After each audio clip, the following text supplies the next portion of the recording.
Become a sustaining member of the Commonwealth Club for just $10 a month. Join today.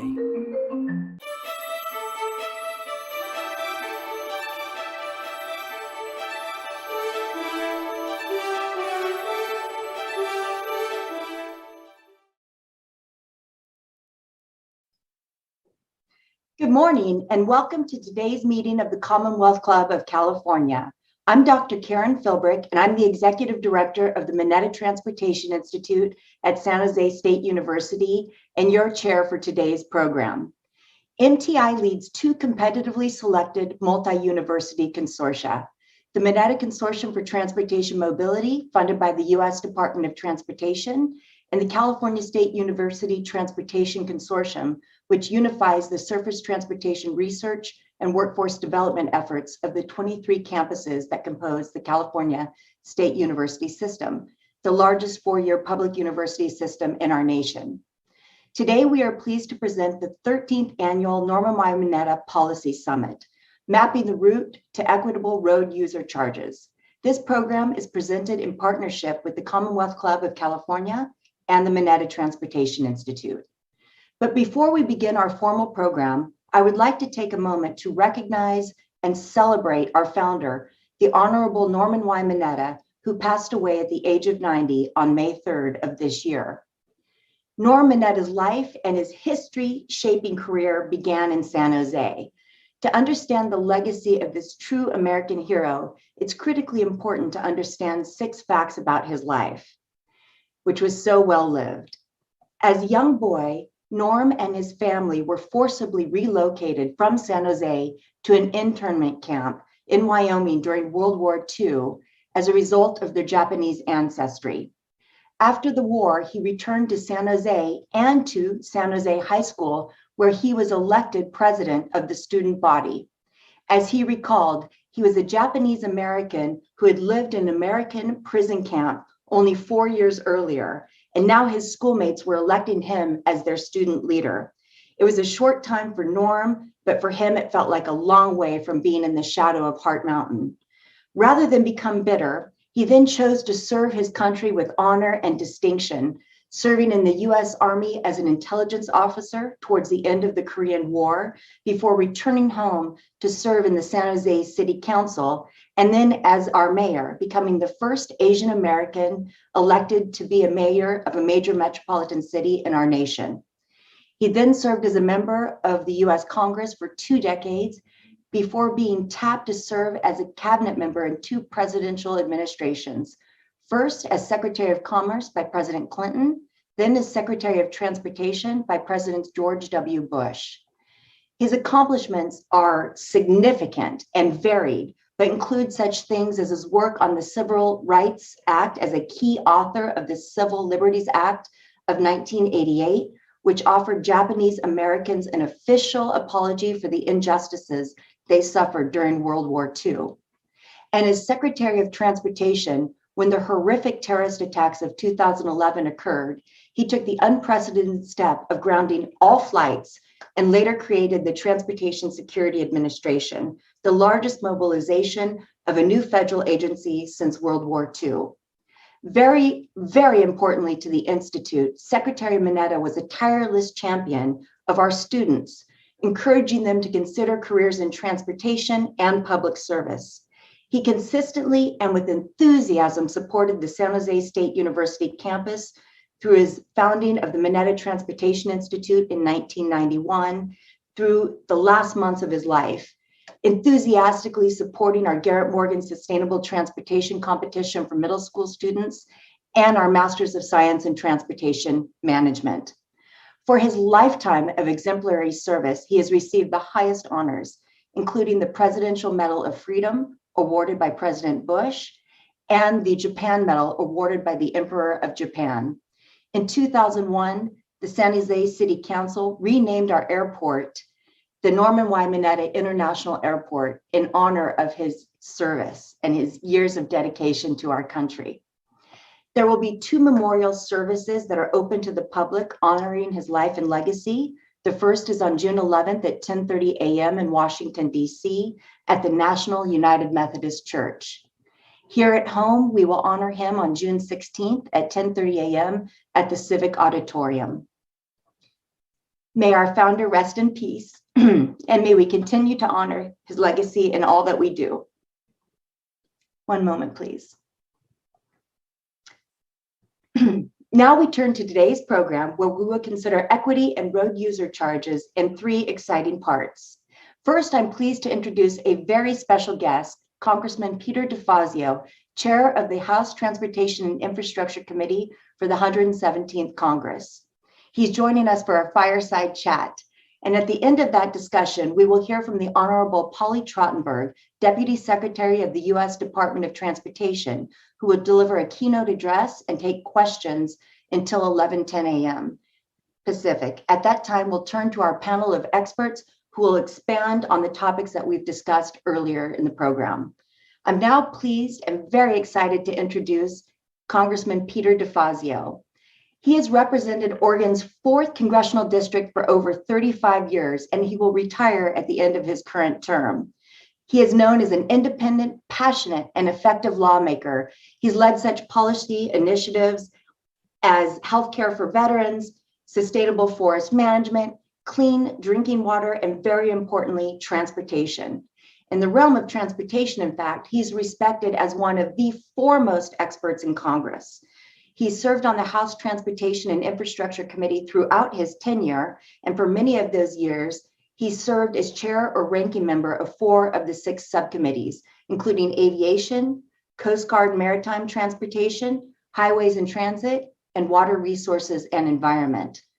Among his numerous achievements are leadership roles in negotiating the highway transit spending bills that were passed in 2005, 2012, 2016, and most recently, tiny drum roll here, the 2021 Infrastructure Investment and Jobs Act.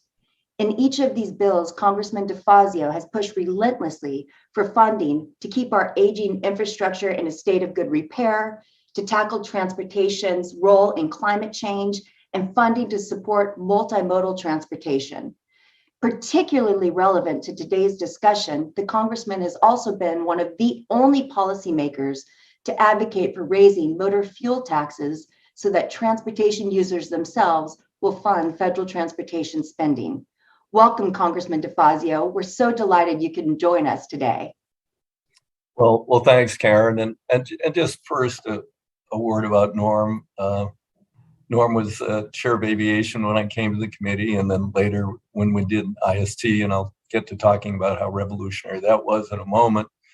He was a mentor to me, and I was privileged recently to be able to pass a bill to name the DOT headquarters, and the Senate wanted to name it after Norm Coleman, who was the first African American, has an extraordinary history, head of DOT, and we wanted to name it after Norm, so it's going to be the Norm Mineta Coleman Department of Transportation.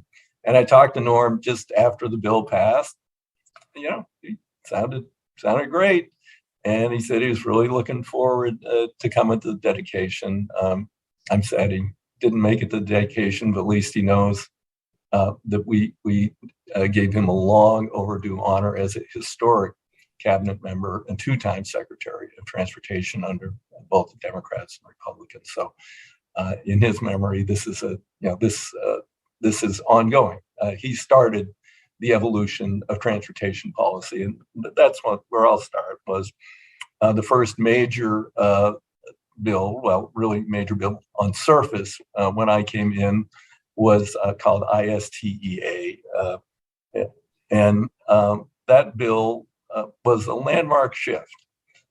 It was, everything before had been focused on building out, completing the Eisenhower Plan, the interstate highway system, which was extraordinary to knit the country together and create the efficiencies and everything we did with that. Although we made mistakes, we went through urban areas, particularly dividing communities of color.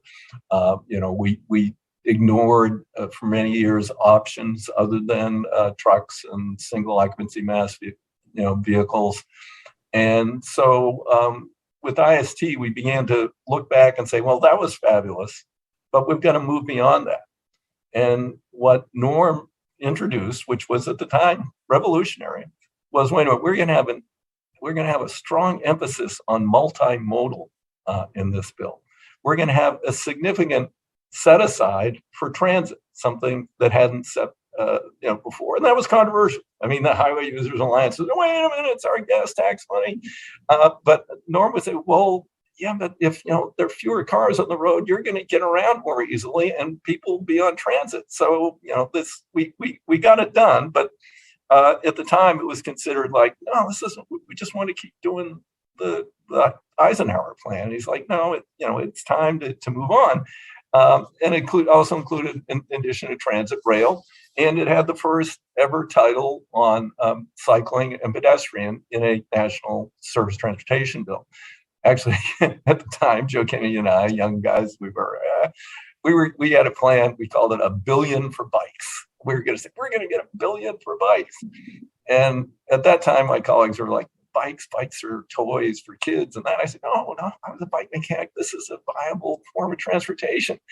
And Joe and I didn't get $1 billion, but we did get provisions of the bill, which Norm strongly supported, to make every state hire a bicycle coordinator and mandate that every state in building any new federally aided project had to look at the impact on pedestrians and cycling with an oversight by this bicycle coordinator. And then, of course, later on, we did much more. In the current bill, we're doing $5 billion dedicated to cycling, pedestrian, and a good part of that is to get more safety, but also to provide more opportunity. But Norm started that change.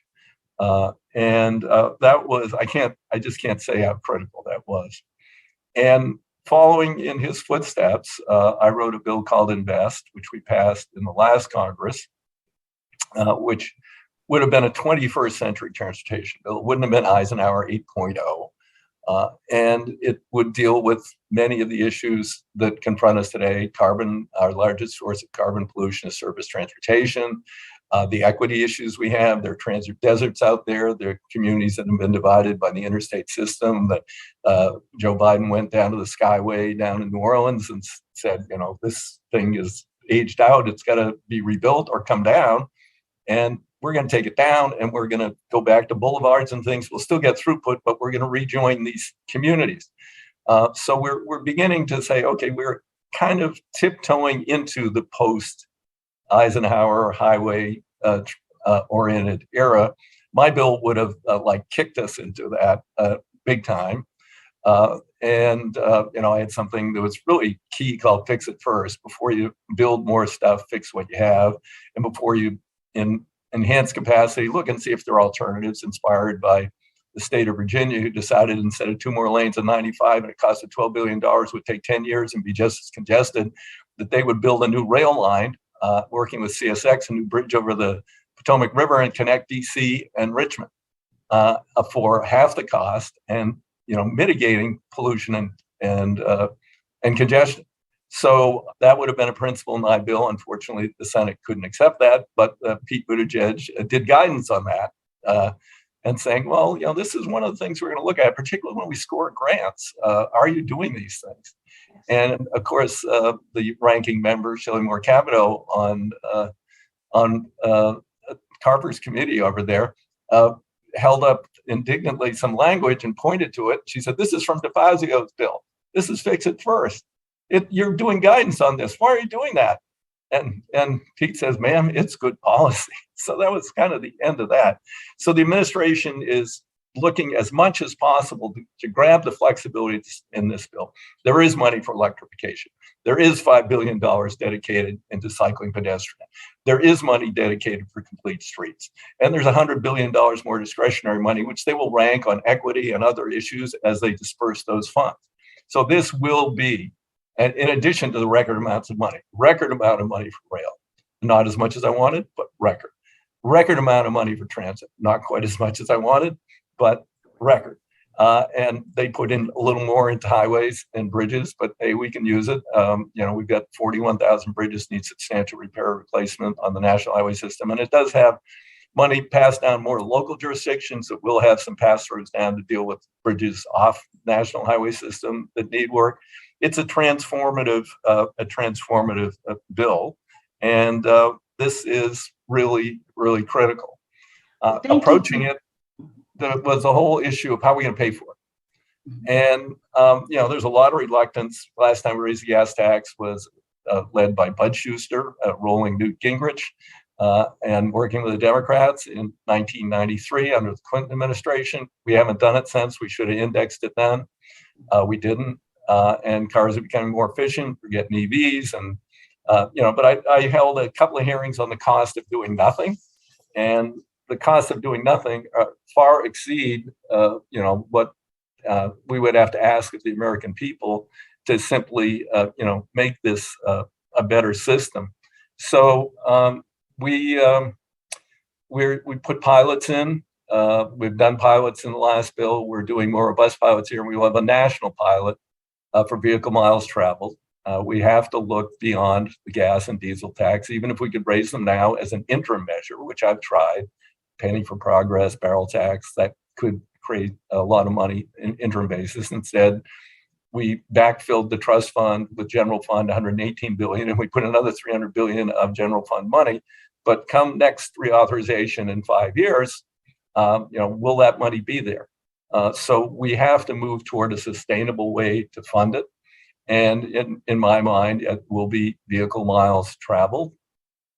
There are issues we have to deal with, particularly people have privacy concerns, and because it's going to have to have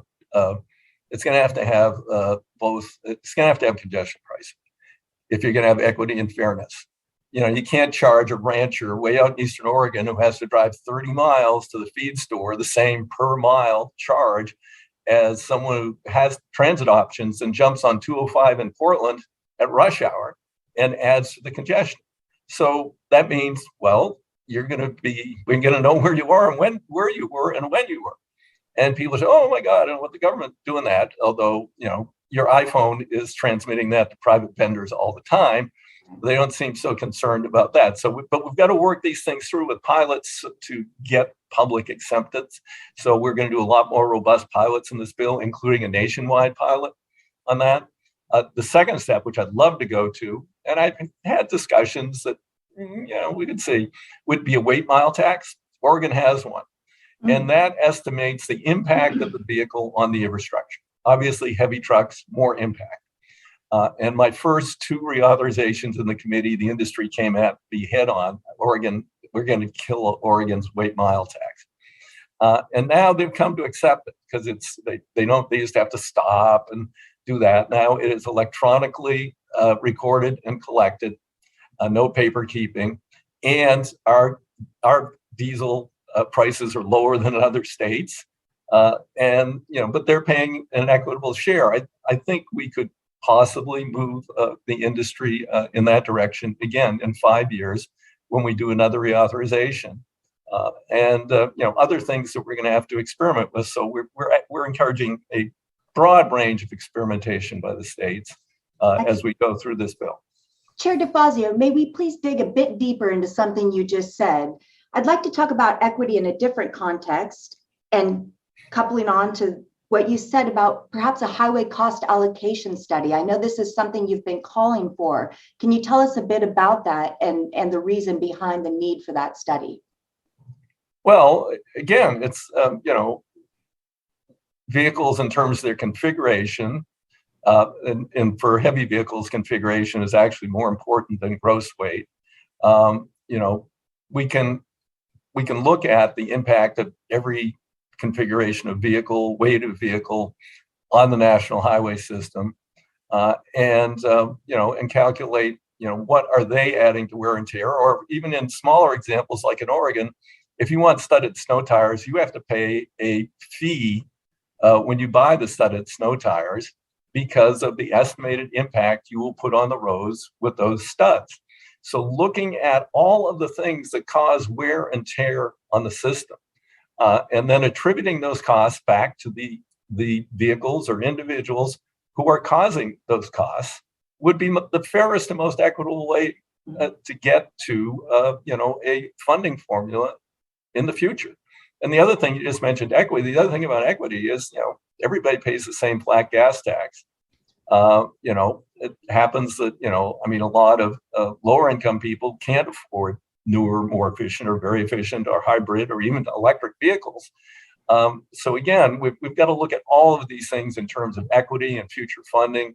And it's going to be a big project. Got 5 years to do it. Got a lot of pilots going on, and I'm hoping to get think tanks to help. And I'll be out there on the outside helping think this through. So I think we'll be ready in 5 years. What are your biggest concerns about the impact that fuel taxes has on our low-income drivers? Well, I just mentioned that, although it is, given what I just paid yesterday, it's a pretty small. $117 or so? No, I do have an old 4Runner that I use to cart my dog around, and I took her for a swim yesterday, and I take camping and stuff, and I filled it up at a little rural gas station, which actually is cheaper than the one downtown. $80. I'm like, my God, I've never paid $80 for regular gas for a tank before in my life. And I was talking to the guy at the gas station. He said, "Oh yeah, people are really upset." He says, and he says, a lot of people. He says, "Some guy came and put stickers on my pumps, Biden pointing and said, 'I caused this.'" And he said, "It wasn't Biden. He said, one person didn't cause this." I said, "No, it sure as hell didn't." The oil companies in their earnings calls, they talk about excess profits. Oh, dear shareholders, excess profits, we're going to buy back stock and enrich you. Oh, dear shareholders, we're going to have record dividends and help you out. And oh, CEOs, you're going to get big bonuses. And so I've proposed a windfall profits tax bill to recapture some of that money and rebate it to the consumers. That prices are unnecessarily high. Yeah, they're high because of a whole series of events, but they are jacked up on top of that. Profiteering is taking place in a whole bunch of industries under excuses of pandemic and supply chain disruptions. Absolutely. Now, we only have you for 5 more minutes, so I'm super curious about your vision for the future. In the next 10 years, by 2032, how do you think Congress should be paying for transportation, and how likely is your recommendation to be implemented? Well, I think I covered that a bit already. I think we're going to, do the user fee. Well, look at the cost study and then attempt to attribute equitable user fees to the different categories of users of the system. I mean, one thing I do hear persistently from the Republicans is all those people in EVs don't pay gas tax. I'm saying, yeah, I agree. I mean, they're going to have to pay a use charge. Right now, they're minuscule penetration, but they hopefully are going to grow quickly. We're going to have electric semis. I mean, I have driven a Volvo cab for electric semis. Amazing ride. And the great thing about this part of the country is an electric semi can go up a 7% grade just as fast as it can go down. Whereas we have to build passing lanes for the diesel trucks because they can only go 10, 12 miles an hour going up those grades. So there's a future out there. There are no commercial outside of fleet charging stations for those trucks. And that's another part of the bill we're going to build out. So we're going to be dealing with all those things in the future. One last question, because I have you for a couple more minutes. Over your long and illustrious career, with all that you have accomplished, what is your highlight? Everybody asks, so that's too hard to deal with. But I'll do it. Transportation highlights, couple. Yes. I've always been a strong advocate for safety on aviation. I, for years, said FAA shouldn't promote and regulate, and they said, "Oh, no conflict." And then after ValueJet, my language was adopted to say they don't promote anymore. Unfortunately, it crept back in, and they started talking about people as clients, like Boeing and the MAX. We did the biggest investigation in the history of the committee, somewhat memorialized in the Netflix video "Boeing Downfall" by Rory Kennedy. And we totally changed the way we're going to certify airplanes, so that doesn't happen in the future. That was big. And then the other thing would be I started with Bud Schuster, not Bill. Bill was a good friend. Bud was a friend too. I started with Bud Schuster when he was chair of the committee in the mid-90s, trying to take the dedicated money for harbor maintenance, a tax that Ronald Reagan created to maintain our harbors, which Congress had been diverting for years, and try and make that into a real trust fund, spend that money and do the harbor maintenance that is backlogged. I got it out of the committee twice, much to Bill's surprise, his son's surprise, 20 years later. with the Freedom Caucus supporting me. He's like, why they support you? I said, well, it's a tax and they think it should be spent on the purpose for which it was intended. But Paul Ryan pulled it out of the bill twice on the floor, a rule. And then Nancy became speaker. I passed it. And we got it done in the big year-end budget deal with Trump. 25 years to create the Harbor Maintenance Trust Fund, freeing up $10 billion for long overdue maintenance of our ports. So things don't happen easy in Washington, they don't happen quick. That was one. There are other things on the committee, but those are a couple of the major ones. And what you've described is the power of persistence and the power of diplomacy. So thank you for those terrific examples. Your energy, your insight, and your expertise are so deeply valued, and we're grateful for you joining us today for this fireside chat. Thank you, Congressman DeFazio. Thank you. I don't often get referred to as diplomatic, but that's we'll take that. Okay. Have a wonderful day. Okay, bye. Bye-bye now. Karen. Bye. Now we'll turn to our keynote speech and afterwards a panel of experts to discuss today's subject, equity in road user charges. Historically, both the federal and state governments have relied on motor fuel taxes to fund a large portion of transportation expenses. Fuel taxes were seen as a way to charge drivers in proportion to how much they drove, a sort of proxy, if you will, for all road tolling. But today, as we appear on the cusp of rapid electrification of the national fleet, taxes are not looking particularly fair and not looking particularly reliable. So now it's my pleasure to introduce the moderator for the keynote portion of today's program, which will dive deeper into this topic.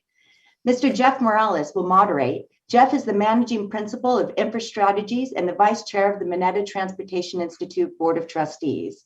He has led some of the country's largest and most complex transportation agencies and programs, employing innovative approaches to produce unprecedented results.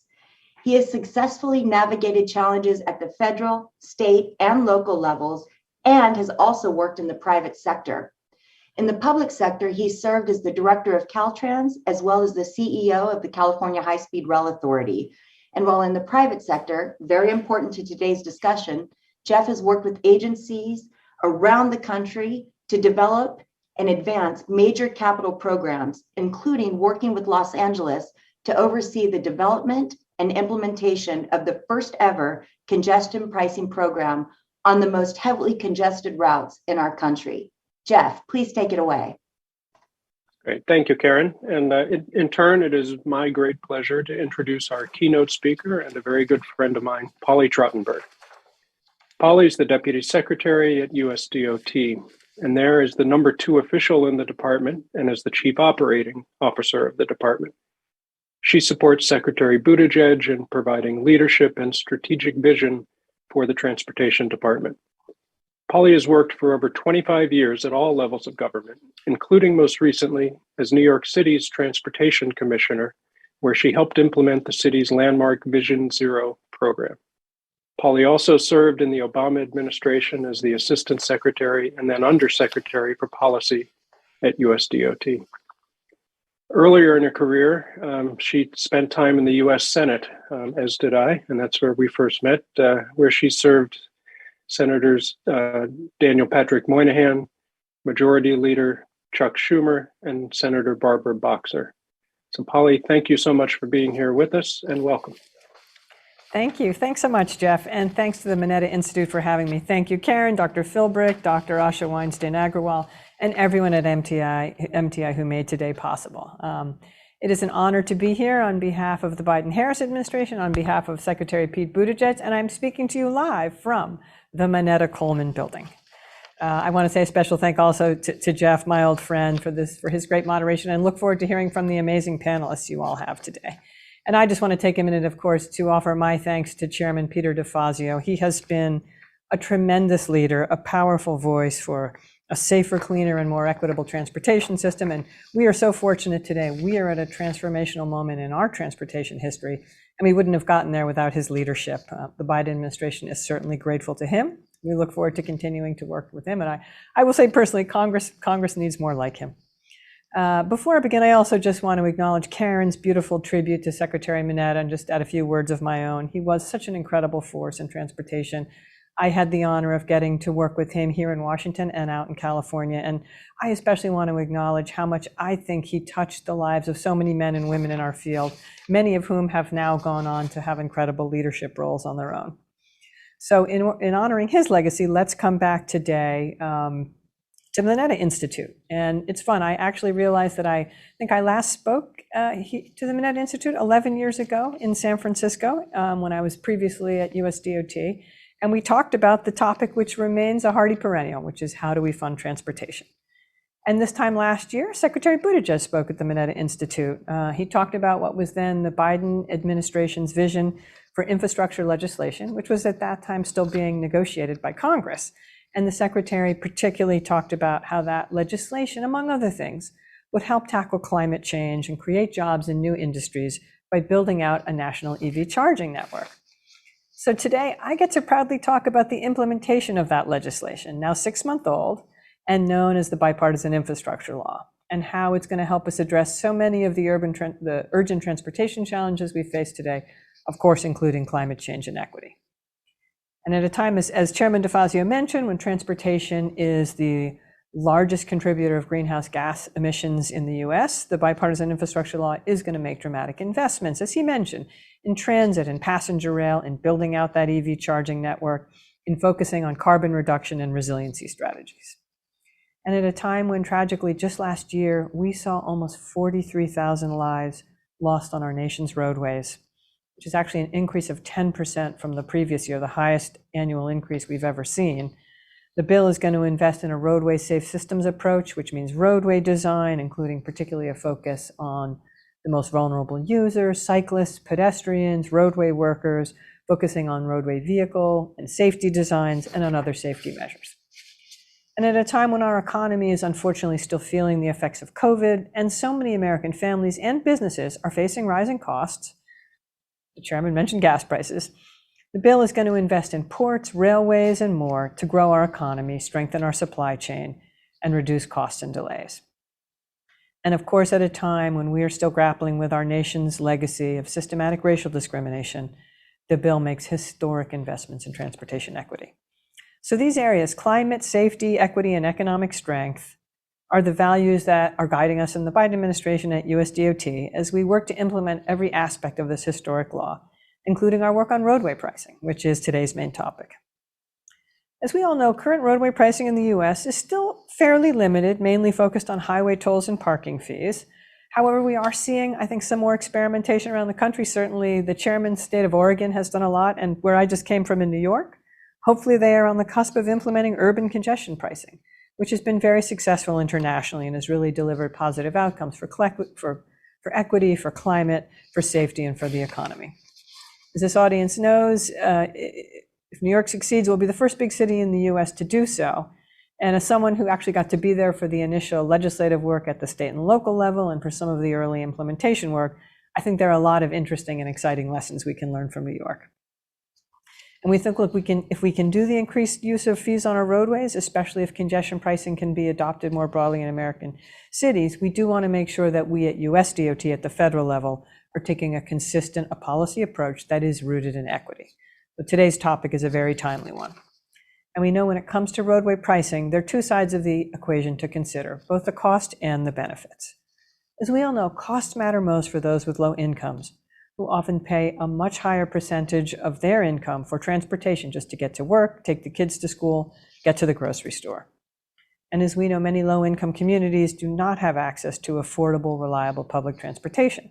And we know now that auto ownership is expensive. It's almost $10,000 per year as of last year, according to the AAA. And we know gas prices continue to rise. You just heard it from the chairman. We also know that the benefits from these projects particularly matter for low-income and underserved communities.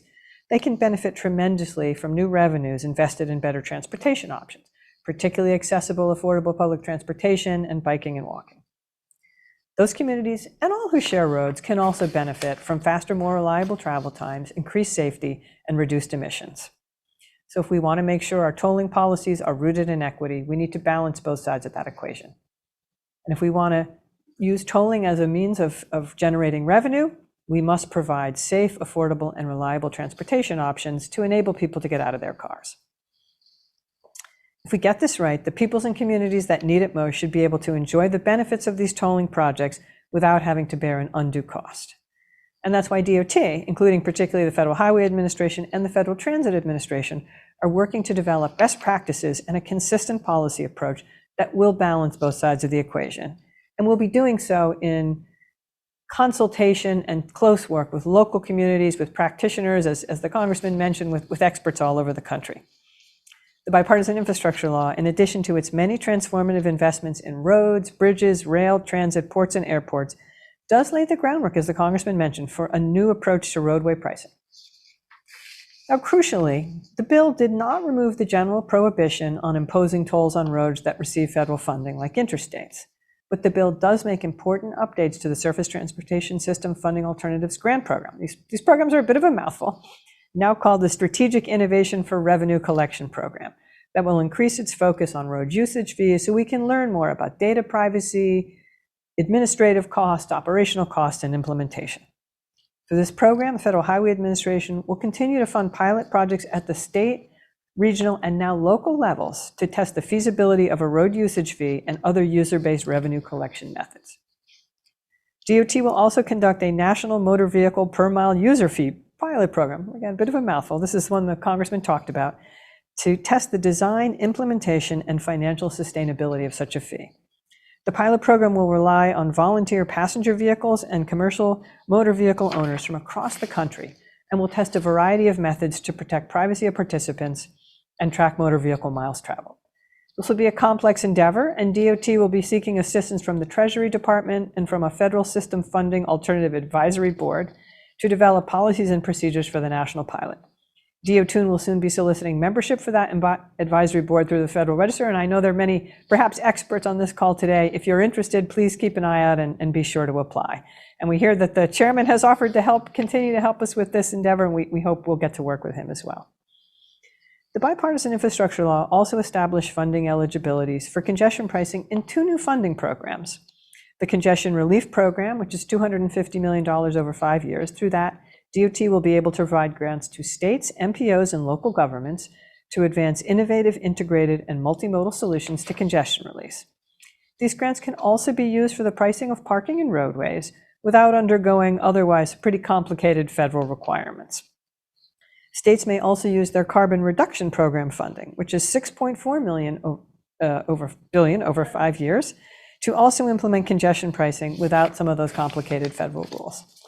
Let me close just by circling back to New York City.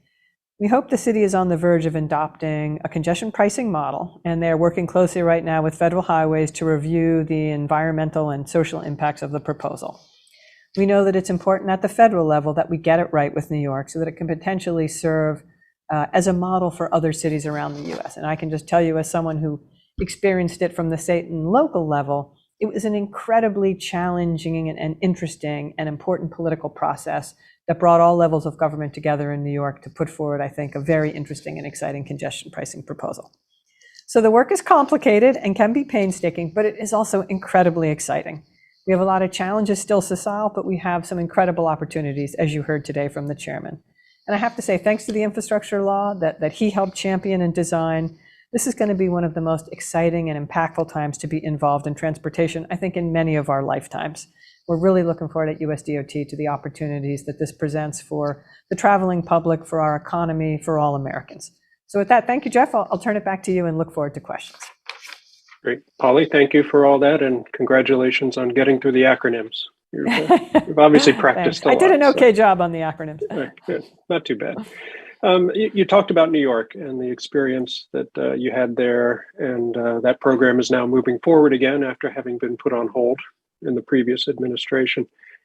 And you mentioned some lessons learned. What are some of the key things that you think you experienced and that the city has experienced in advancing the idea that could be lessons for San Francisco and other cities who are looking at the idea?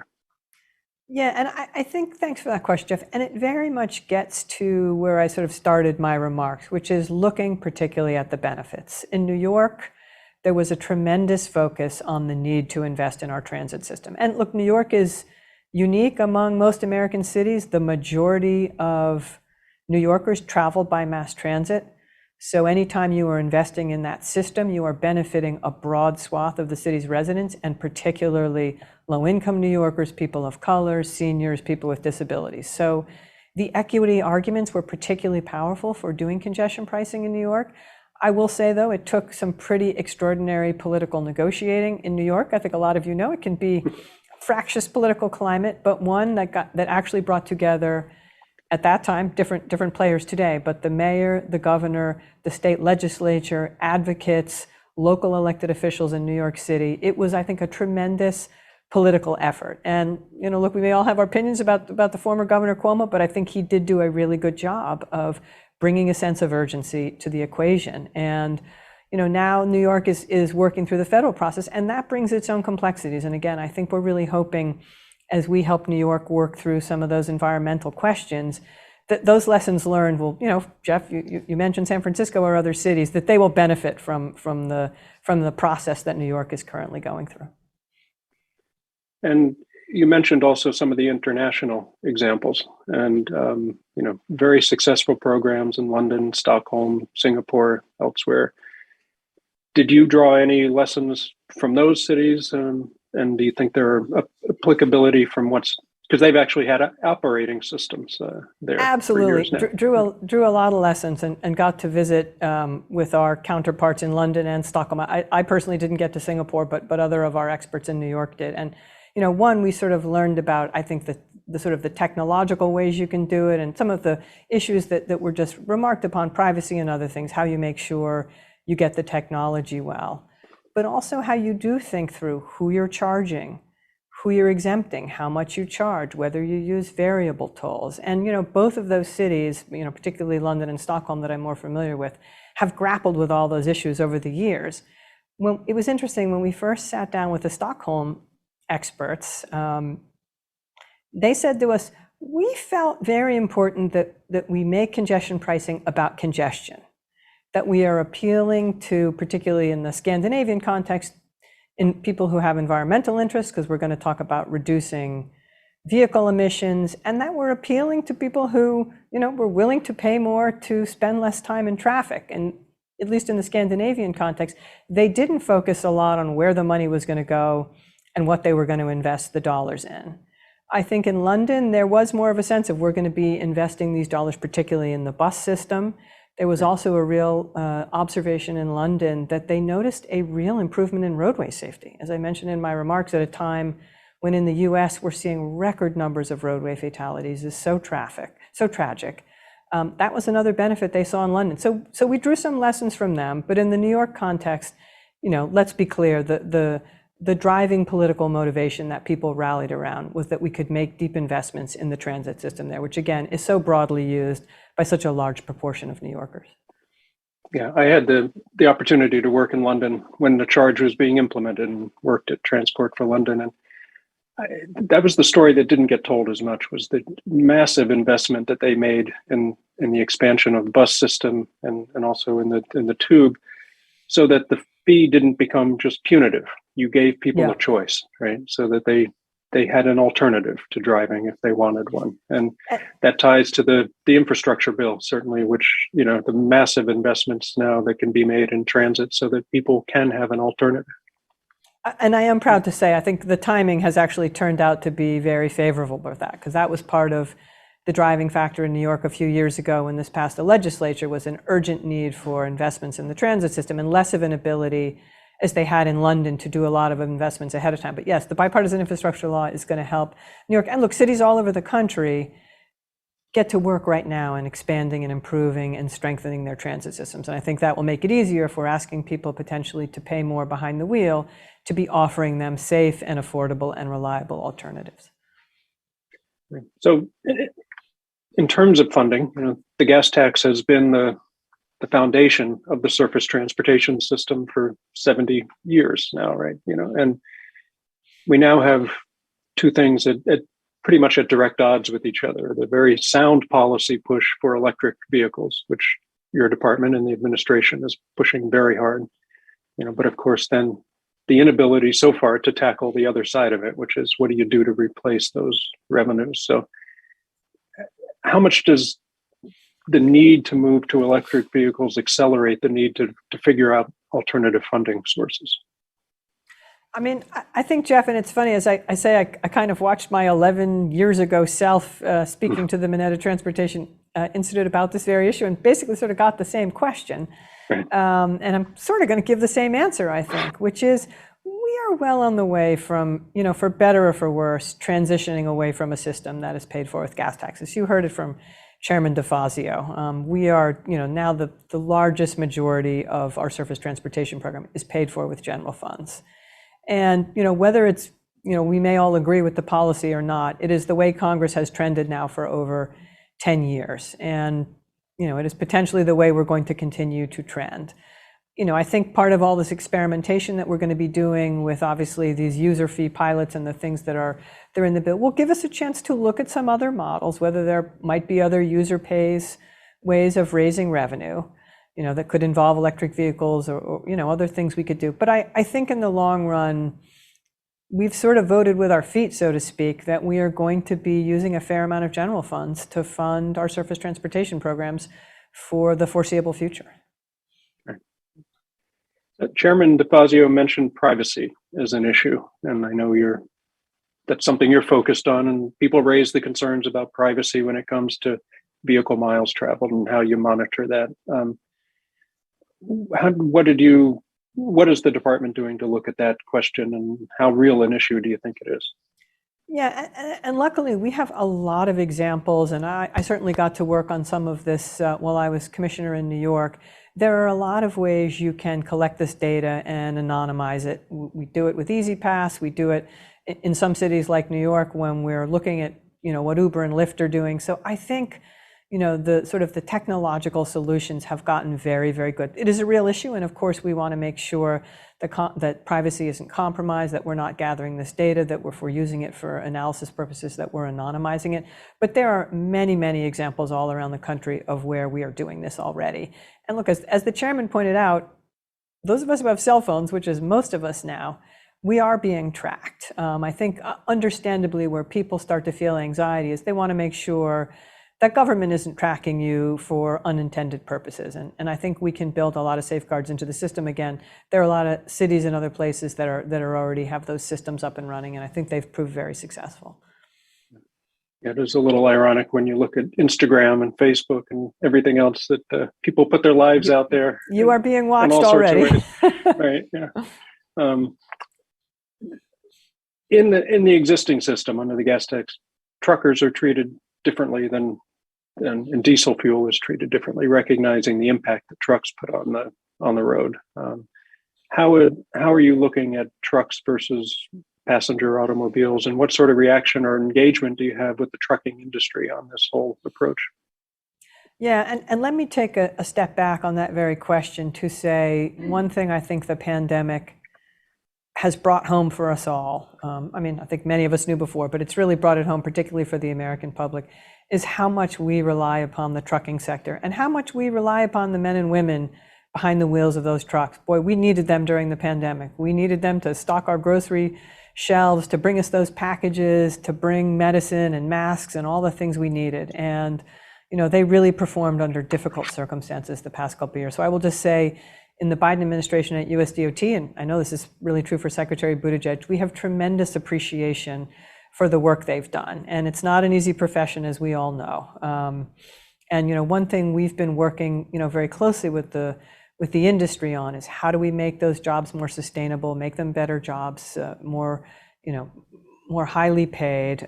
One thing we're working closely with the truckers on is how do we make sure we have things like more truck parking around the country. So I think there are a lot of things we want to do to help make sure that this is a sustainable and viable industry. It's absolutely crucial to the American economy. That said, you're right. When we look at pricing roadways, and the chairman alluded to it, and how different vehicles put their impact on those roadways, we may want to look at different ways we can price. And I think as we're doing some of these experiments with user charges around the country, we'll get to look at some of that. And I think find some ways that feel fair, that are raising appropriate amounts of revenue, that don't have disproportionate economic impacts. But again, we really want to make sure the trucking industry has a big seat at the table. we really treasure the important work that they've done, particularly in the pandemic period, and that they're continuing to do now. I want to shift gears just a little bit and talk about the strategic plan at DOT, which that's one of your responsibilities to lead that whole effort, right, in developing that. And I want to just, for the audience, say you've identified 6 primary strategic goals, and to me, what's interesting is 3 of those, which are equity, climate and sustainability, and transformation, are not goals that we would have seen in DOT plans of years ago. And how do they represent a different focus that you and Secretary Pete have about what transportation means to this country? It's a great question. And first of all, I want to make sure that I say up front, the real mastermind of the strategic plan, I want to make sure he gets the credit, is our newly confirmed Assistant Secretary for Transportation Policy, Christopher Coase, who also leads a lot of our equity work in the department and is just fantastic. But Jeff, you mentioned something that I really want to hit on, because I think one thing I love about the Biden administration and Secretary Buttigieg, we are an administration, and I hope the audience would agree, we are very clear in what our priorities are. You've been served on transition teams in the past. I got to serve on this one, and even just starting out in the transition, this was an administration that I think particularly had a relentless focus on climate and equity. And it's not a surprise. I mean, I think if you look at what are some of the most pressing problems in the country, those rise to the top, and certainly in the transportation system. As we said, we're the largest emitter of greenhouse gases. We have a tremendous impact on air quality, on land use. And, so those are naturally going to be priorities for this department. And obviously, because I think we have a really young and visionary and forward-leaning secretary, he is very interested in that innovation space. And I think pressing us, look, we're a big federal agency, and transportation as a field, sometimes we're cutting edge, sometimes we like to sort of do things the way we've always done them. And I think he is really pressing us, particularly in an era with so much technological advancement, to think of ways that we can be more innovative. And particularly now that we're implementing this major transportation bill, how can we do it in a way that is the most efficient and the most effective? Very good. The goal of transformation, again, is an interesting one, because this pricing initiative, I guess, comes under that goal in some ways. But I think there's a larger suggestion there that we need to be constantly pushing the edge in terms of what transportation technology is and how people get around and things like that. What do you see as some of the exciting developments that the department's supporting through research and development, and that we should expect to see on the horizon? Well, I'll say this up front as someone who, got to run a large urban transportation department. One place we always like to start is there are a lot of fantastic, interesting new innovations out there, and I'll mention a couple. But one thing I always like to try to do, I tried to do it in New York, and we're trying to do it here in the federal level, is also make use of the great advancements that we already have. In New York, I spent a lot of time trying to make sure the city could use the design, build, procurement method. Our Federal Highway Administration here in Washington is often helping state DOTs do some things which may not seem that revolutionary. Technologies like ramp metering or doing large bundling contracts for bridge rehabilitation. Things that are, perhaps they're technologies or innovations or new ways of doing things that have been around for a while. But part of, I think, what we can do in government is continue to press those, in parts of the country or communities that haven't kept up. So that's that's maybe the bread and butter part of innovation. But then, as you mentioned, Jeff, look, there are a lot of exciting forward-leaning things happen. I mean, I think now in transportation, what we're seeing with data analytics, with technology, looking at next generation in terms of global positioning, there's so many exciting things happening on that front. And then something our secretary is also very interested in, looking at construction methods. How can we use composite materials? What are ways we can use technology to speed up projects, lower their cost, make them more long-lasting? So there are so many exciting things happening in the transportation front. I have to say, one of the wonderful things about implementing this big bill, we are going to have the opportunity, hopefully, to seed more of those new technologies and innovations, and partner, I think, with some of the creative, and brilliant minds all over the country as we do so.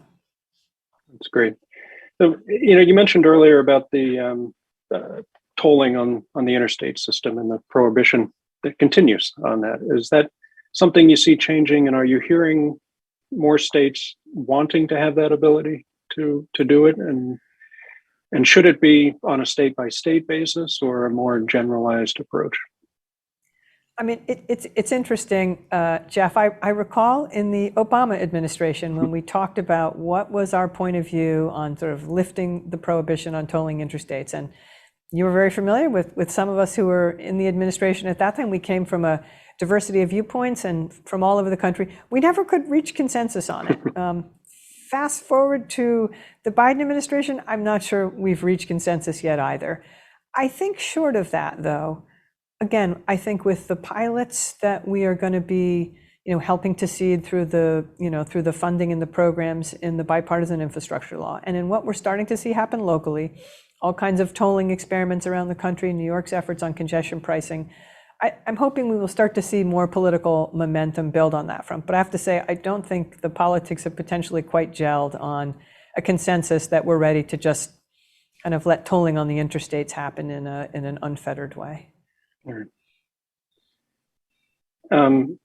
So there is a pilot program coming up. Congressman talked about it national. Can you talk a little bit about what the elements of that might be, and are there specific things that you're looking to test and demonstrate or try out in that program? Yeah, and I mentioned it a bit in my remarks, and we are starting to put it together. I think we're very excited, but I also want to say that is one, as I mentioned, where we're looking forward to having the advisory committee and sort of come one, come all. I think we would like to invite experts and localities around the country to help design it with us. One thing I think in transportation that we can always do more of is experimentation. As you pointed out, Jeff, the Highway Trust Fund is not coming close to covering the cost of the surface transportation bill. We have EVs coming. We have all kinds of new technologies on the horizon, potentially automated vehicles, you name it. And we need to sort of, I think, through more of the experimentation about how we're going to treat these vehicles, what the financing packages are going to look like, how it might work in different parts of the country, getting those equity pieces right, making sure the benefits are going where they need to go, and we're not disproportionately burdening any particular community or population. So we're very excited. I think, as you know, Jeff, there's been a lot of interesting thinking and writing and a bit of experimentation on this over the years, but here's a chance, hopefully, maybe to take it a bit more to scale around the country. Yeah. We've had an interesting thing. People have long paid for the use of specific facilities like bridges and tunnels. Certainly in New York, you were very familiar with and the tolls on the Port Authority maintains on the bridges and tunnels fund all sorts of things throughout the area. And that seems to be accepted generally. Right? People, and even when you increase them, what are the tolls now? $8 or $9, I think, on the GW they're bridge. More than that. Are they? Okay. Right. It's been a while since I've driven across, I guess. But do you see, in the whole process of a shift to fees, how does that factor into those types of specific facilities? Do you think they still will continue to be paid for separately in effect, or do you see it all becoming part of one? Or how do you see it?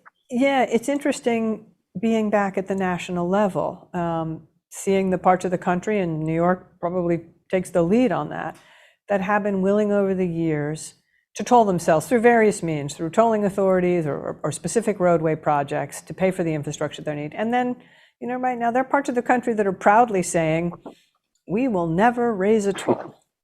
Right.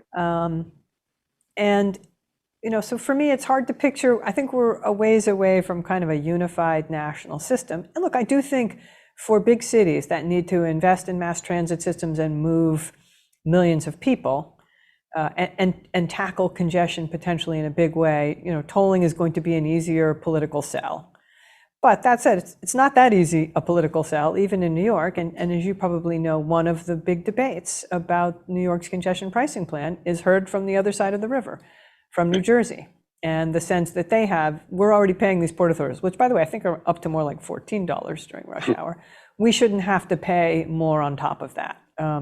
So people have a willingness to pay tolls up to a point, but there can be strong political pushback when people start to feel that the tolls are, exorbitant and unfair.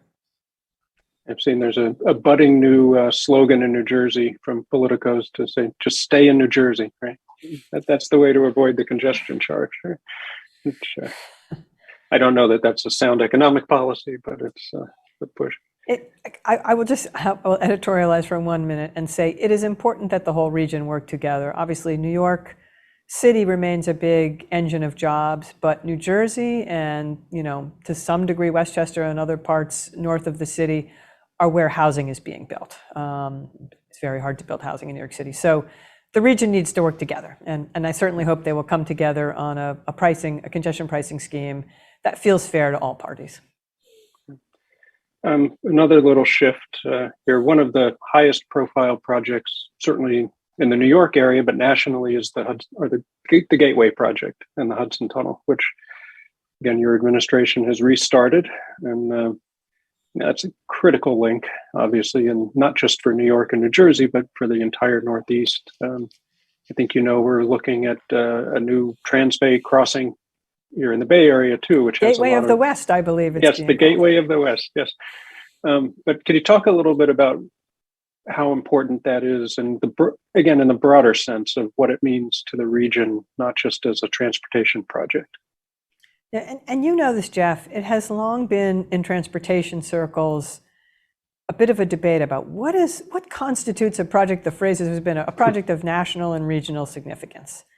And my answer has been, well, Gateway is the poster child for that. Obviously, it is a crucial rail link. It is, we have a tunnel under the Hudson. She's served us well. She's over 100 years old, inundated with salt water during Hurricane Sandy, in desperate need of rehabilitation, and not sufficient capacity. And anyone who has spent time traveling, by Amtrak or by New Jersey Transit through that tunnel knows that. And one thing I think that is so exciting at this moment, it's a very complicated project. And obviously, it involves two states, it involves the Port Authority, New Jersey Transit, and the federal government as a partner, and Amtrak as well. Usually, when you have that many cooks in the kitchen, sort of coming up with the governance and agreements on funding can be very complicated. But it is crucial that we get this right. And I'm proud to say I'm part of an administration, literally from the President of the United States to the Secretary on down. This one is a priority for us. We are hands-on. We are working closely with the two states, with Amtrak, with the Port Authority. Just had an opportunity to meet with Chris Calori, who hopefully will be taking over the reins of the Gateway Development Corporation. And what's exciting is we work through the governance and the complicated challenges of what will be, I think, after California High-Speed Rail, Jeff, the largest mega project in the United States. We at the federal level, thanks to the bipartisan infrastructure law, thanks to the president and Chairman DeFazio and others, we come to the table with some funds. And if we look, we're talking about some of our European colleagues, for projects of this magnitude, typically in the European context, the federal government puts in a big portion of the funds. And we'll be negotiating what the federal share is going to be, but I'm happy to say, we're Uncle Sam and we're here to help, but part of how we're going to help is to bring real resources to the table. And I think when we're done with this project, it is going to unlock, first of all, the safety and redundancy that we need under the Hudson River, but also new capacity and a chance to grow both transit and rail in the part of the country, where we have, enormous economic activity and enormous mobility and climate changes. So it's an exciting project, and we're all hands on deck. We're rolling up our sleeves, and we're excited also, of course, to work with California on the Gateway of the West. That's great. Well, I think one of the other really important things about that project is, as a country, we've kind of forgotten how to do big things when it comes to transportation. It used to be, you look at the historic levels of investment that were made, and we're at about, a third of, as a percentage of GDP, we're well below what we historically did. Other countries are continuing to make massive investments, and we've kind of been afraid of them. And so I think the Gateway project is the way of getting back into the business, if you will, right, of showing that we need to do big investments. And so kudos to you and the entire team for pushing that one along. Oh, and let me just add, and this from the California context, and part of the other thing that we've lost that other countries, I'd say particularly in Europe and Asia, China leads the list of not doing those big projects on a regular basis. You don't build up the workforce, you don't build up the manufacturing base, you don't when you build a tunnel once every 10 years, you're not that good at it. When you're building a tunnel every 6 months, you get pretty good at it. So the other exciting thing about the bipartisan infrastructure law, it's going to give us a chance to develop those muscles again, hopefully to grow new industries, to train a whole new generation of workers, hopefully a really diverse group of workers in skilled trades to help build these projects and to help us get good at them again, to do them at scale, to be efficient and get that tunnel boring machine working all the time instead of popping in once every 10 years. Yeah, that's great. Well, I think we have time for just about one more question. I'm going to shift gears again on you, and I hope you don't mind, but with the economy opening back up and with Memorial Day weekend just having happened, we're seeing the the aviation system, flooded with cancellations and challenges. That's another part of the system you oversee. But is that just part of the system kind of readjusting to the economy being open, or should we continue to expect the waves of cancellations and things that we saw over the last weekend? It's a great question, and thank you for that. And it's very timely. I've just actually been this week in discussions with a couple of airlines on exactly that topic, which is a reminder that the summer has not been off to a good start. And look, there's a feeling, I think, in the administration, and I certainly hear it on Capitol Hill, that to the credit of Congress and the last administration, the federal government put in a lot of dollars to help keep the airline industry afloat and to make them whole during COVID. And I think there was an expectation that they were going to retain a lot of their workforce and kind of be up and running. And look, the airline industry, I think they all acknowledge that, but they would also admit, perhaps they've been a little optimistic. We have obviously still had kind of ups and downs with COVID over the past couple of years. Sometimes we think we're completely in the clear, and then, unfortunately, we'll have a new wave. And I think one thing that we're hearing consistently from the airlines, and this isn't just in the airlines, this is maybe a little bit of the Great Resignation, that hiring and retaining their workforce has been, typically challenging, but I think they would admit it's been more challenging perhaps than they anticipated. And that, typically if, for pilots, they'll in a typical year, some airline will hire 500 pilots and 300 of them will stay.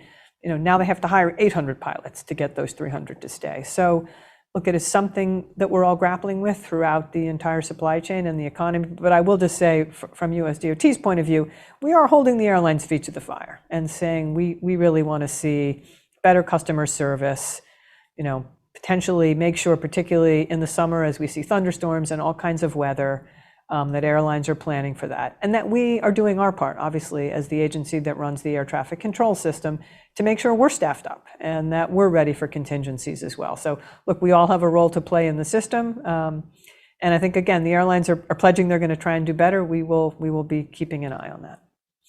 Great, thank you. Well, I think the audience has seen today that USDOT is in good hands with Polly there, working with Secretary Pete, and that she has a grasp of pretty much everything going on in transportation and a practical understanding of how to get things done. So I really want to thank you for joining us today. I don't know if you have any last words you want to leave us with. No, I'll just say thanks to you, Jeff. I'll say thanks to you. Obviously, thanks for all the leadership and great work you've done in the field since then. And it's so nice to reconnect with the Mineta Transportation Institute, and again, to honor the legacy of Secretary Mineta. May he rest in peace. We all miss him so much. Yeah, he had an influence on all of us. Thank you again, Polly. Thank you. Okay. So I'd now like to move on to our panel discussion and introduce the moderator for that, another good friend, an old colleague, Stephanie Wiggins. I've had the pleasure of working with and for Stephanie over the years, and I think people should know we're all going to end up working for Stephanie at some point. So that's just who she is. She's the CEO of the LA County Metropolitan Transportation Authority, known as LA Metro. And before that was the head of Metrolink, the Southern California Regional Rail Authority. She's a lifelong trailblazer and a champion of equity and inclusion. Stephanie is the first woman and the first African-American woman to lead LA Metro, and is doing a phenomenal job. Earlier in her career, and she'll talk about it, I'm sure. She came to Metro first to lead the congestion pricing program in LA, which was groundbreaking. And You can learn more about Stephanie's great career and all of her accomplishments in the bio that's provided in the online program. And with that, I will turn to Stephanie and take it away. Thank you, Jeff. Good morning, everyone. I am truly honored to serve as the moderator for this panel. Jeff talks about my start with LA Metro with congestion pricing, but we would not have been successful without the support of Jeff Morales and his team getting us there. So it's been a really great session so far. Appreciated hearing from the congressman, of course, our deputy secretary just now. Clearly accelerating the transition to electric vehicles brings a new urgency to discussions on how to replace the fuel taxes with other broad-based, reliable sources of transportation revenue. From Wyoming to Delaware to California, more and more state legislators are considering mileage fees. Regions like the San Francisco Bay Area are considering expanded tolling. And of course, we just heard quite a bit about New York City and how they're leading in adopting a congestion pricing proposal, hopefully very soon. Overlaying these discussions is a persistent call to consider the equity of any new charges on drivers. It raises a number of questions. How will the charges impact low-income drivers? Does payment require access to banking tools that are not universally available? What are fair rates to charge for vehicles of different types, such as the rates for light versus heavy-duty vehicles? And should the fees be the same for a zero-emission electric car and a very fuel-inefficient car? Let me introduce our 4 distinguished panelists. I'll share just a few details about each, as you will find additional information about them in the program. Rima Griffith is Executive Director of the Washington State Transportation Commission, a position she has held since 2005. The commission's responsibilities include serving as the state tolling authority and leading the state's research and pilot programs exploring the legal, fiscal, operational, and policy impacts of transitioning from fuel taxes to a road usage charge. Hassan Ikrada, my good friend, is Executive Director of the San Diego Association of Governments, known as SANDAG. He is one of the preeminent transportation planning experts in the nation with over 30 years of experience. Prior to joining SANDAG in 2018, he worked for the Southern California Association of Governments and LA Metro and the South Coast Air Quality Management District. James Corliss is Executive Director of the Sacramento Area Council of Governments, known as SACOG. At SACOG, he has overseen the rollout of one of the nation's most successful bike share systems and helped the region secure over $1 billion in state funding for local transportation projects. He's also led the development of SACOG's first ever racial equity framework. And then our final panelist, Dr. Asha Weinstein Agrawal, is the director of MTI's National Transportation Finance Center, as well as MTI Education Director and Professor of Urban and Regional Planning at San Jose State University. Dr. Agrawal has researched transportation revenue policy for over 20 years, focusing on holistic evaluation of different tax and fee options. So I'm looking forward to a really good discussion. I'll start by posing a question to each of our panelists in turn. So Asha, let's start with you. With the public opinion research perspective that you offer on equity and road charges, what have you learned from 13 years of national polling on this topic? Well, thank you, Stephanie, for the introduction and for that question, which is near and dear to my heart. I've been working together with Hillary Nixon on a survey series funded by the Mineta Transportation Institute that every year we reach out to a random sample of US adults and ask them what they think about paying for transportation. And that survey has included their views on mileage fees. So I want to highlight 3 different things that we've been learning that I think relate to understanding how the public at large sees equity and mileage fees. The first is that we have found over these years that a growing number of people do support the concept of mileage fees, at least at its sort of broad outlines. And I think it's, not unreasonable to presume that people who say they support the concept in general probably don't see it as at least starkly unfair. They have some acceptance, which implies that they see it as, reasonable or fair. And we've been asking essentially the same survey question for 13 years. Would you support, mileage fees, a flat rate that everybody pays? And support has just been rising. When we started in 2010, only 21% of our respondents supported that idea of a flat rate mileage fee, whereas this year we had 39% of respondents supporting it. So that's an 18 percentage point growth in sort of the number of people who seem to think that mileage fees are, basically a reasonable concept. The second point I want to make is that people's views about the equity of mileage fees seem to pretty clearly relate to the structure of the rates charged. I don't think people just inherently either see all mileage fees as fair or unfair. It depends what it looks like. So for example, when we asked if the rate should vary by driver income, we found this year that 59% of our respondents thought that there should be a lower fee rate for low-income drivers. And I think that's a clear sign that the public, at least modestly over half of them, see the fact that it's much harder to pay these charges if you're low income, and that it is reasonable to lower the rates in compensation to that. On a related idea, we checked if people thought that the rates should be the same regardless of vehicle type.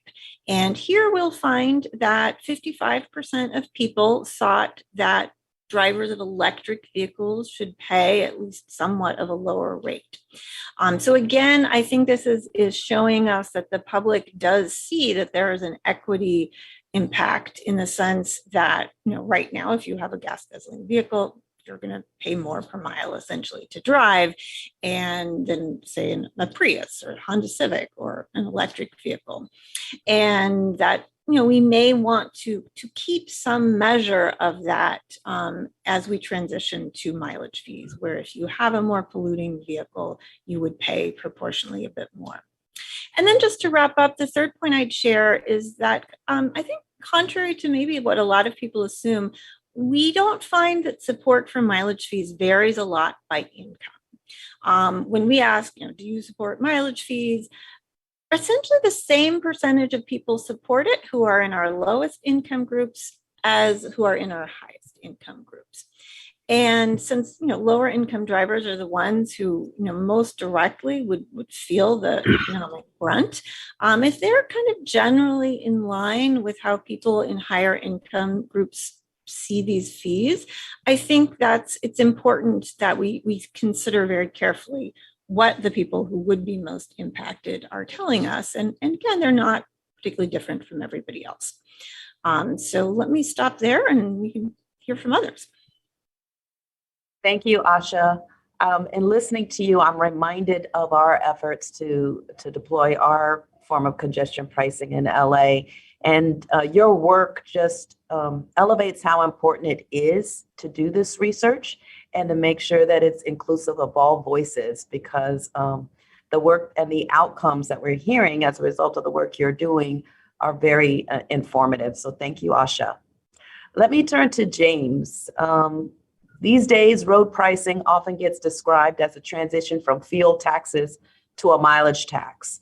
And you have both urban and rural residents, a lot of freight traffic, and relatively low incomes compared to other urban regions of the state. So James, how are you thinking about this in the Sacramento region, given the specifics of your local economy and geography? Yeah, well, thank you, Stephanie. And for those folks who don't know, and you described SACOG earlier as the Council of Governments, we represent the 6 counties of the greater Sacramento region. So all the way from Davis to the Tahoe Rim, San Francisco, one of our most famous suburbs. I'm sure everybody's heard of it. So So here's the thing, in the Sacramento region, we have no pricing whatsoever. We have no tolling, we have no express lanes, we have no bridge tolls. We don't do a lot of parking pricing. And what we do know is that we do actually have quite a bit of uptake on electric vehicles. All of that uptake on electric vehicles goes by income. In other words, most of our electric vehicles are owned by middle to higher income residents. Most of our lower MPG vehicles, less fuel efficient vehicles, are owned by lower income folks and a lot of rural residents too. So our rural residents drive a lot, have very low MPG, fuel efficient, inefficient vehicles. And so we're trying to, and one of our questions is, do we essentially, without any pricing so far in place, do we actually even try to be the, leap over the landline and go to cell phone technology? In other words, what's the kind of pricing we actually want, rather than building, following a lot of the sort of traditions of the, single express lane on some of our more congested corridors. And that's where the mileage fee comes in. We actually have a really exciting grant from the state of California. I want to thank Caltrans and the state. We did it in partnership, and it's in partnership with my good friend here, Hassan Akrada from Sandag, and with SCAG. And each of our large MPOs, representing 2/3 of the state's population, are going to stand up a pilot project to look at different kinds of both mileage fees that perhaps vary by time of day. So thinking about transportation really as utility, and pairing those with incentives for people, so that we can actually get people out of their cars. We can actually give some financial incentives for people to travel differently, or get into a van pool, or ride a bike, or stay at home and telework, which we don't have to have as big an incentive as we used to for that. So we're actually very interested in the question of how do we think about pricing, not simply as just a straight transition, revenue neutral, but first and foremost to manage demand, to make sure that we have a more efficient system. And we're honestly a little concerned about just a straight revenue neutral transition. I know that's what we're talking about. We'd like to think about this more creatively, and we'd like to think about it in our region as a way, if we do that well, we actually think that we would get lower income and more rural residents actually paying less for mobility, and it would be much fairer and more equitable. Very interesting. Basically, what I hear from your perspective, James, is we have to be reminded that one size does not necessarily fit all, and the opportunity with pricing is really to tailor it to the unique needs of the area in which, and the community in which you're looking at. You mentioned this joint work that you're doing with other MPOs in the state. So let me turn to Hassan and ask you, Hassan, from your perspective in your region, what would be the income equity impacts for the San Diego region if you switch from fuel taxes to a mileage tax? Thank you, Stephanie, and good morning. It's an honor to be with Asha, James, and Rima, but it's really an honor to be in a panel moderated by Stephanie Wiggin, who's not only a friend, but somebody I look up to. I told the panel the other day, I called the group, I said, I want to be like Stephanie when I grow up. Amazing person, moving amazing things in LA. Stephanie, I think the discussion of the mileage tax and the equity in transportation is such an important topic, because it really deals with the historic inequity in the transportation industry. The gas tax is extremely regressive. This is, a fact. Gasoline expenditure are larger percentage of low income communities.